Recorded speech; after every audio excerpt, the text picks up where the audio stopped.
Tik kai išleidau savo klientę po kvėpavimo sesijos ir sutarėm su ja, kad aš pasidalinsiu. Oi, visaip būna su tom kvėpavimo sesijom, kai kurios būna labai tokios pakylėtos, švelnios, gilų įspūdį paliekančios gerąja prasme. Bet būna ir tokių kvėpavimo sesijų, kurios kviečia nerti į savo tamsą, kviečia susidurti su senomis, nuo savęs paslėptomis traumomis. Kartais žmogus sutinka tokius dalykus, apie kuriuos jisai net neįtarė, kad jame gyvena. Ir tai nėra malonu, švelniai tariant. Taigi šiandieną ta mano klientė praėjo labai stiprų procesą. Aš buvau šalia, mes kartu nėrėm vis gilyn ir gilyn į tą nežinią, į tą skausmą. Ai, buvo ašarų, buvo visko. Bet tai praėjo. Ir kai aš klientės paklausiau, ką tu dabar darysi po šitos sesijos, jinai nusišypsojo ir pasakė, aš leisiu savo gyventi. Taip gerai nuskambėjo tie žodžiai, taip gerai.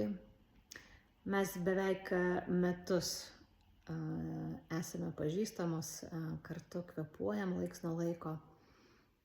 Taigi aš žinau tą moterį ir jos tie žodžiai su šypsena veide, leisiu savo gyventi,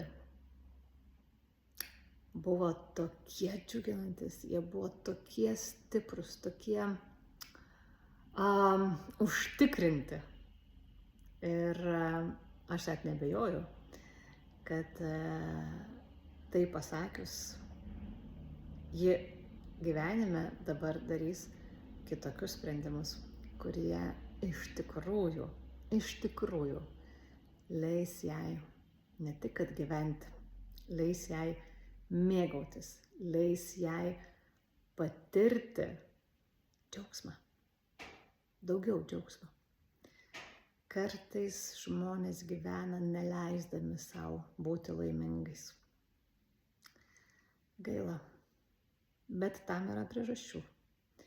Ir sąmoningas kvėpavimas gali padėti tas priežastis naikinti. Tai ne visada būna paprasta, kartais reikia daugiau laiko, nuoseklumo, reikia profesionalios palydos, reikia tikėjimo, reikia bendradarbiavimo, ne tik su manimi ar kitų specialistų, bet labai padeda bendradarbiavimas ir pasitikėjimas su aukštesnėm jėgom, su subtiliu pasauliu. Jeigu tau rezonuoja tai, ką aš čia kalbu ir norėtum kartu pakvėpuoti, rašyk drąsiai. Laukiu tavęs.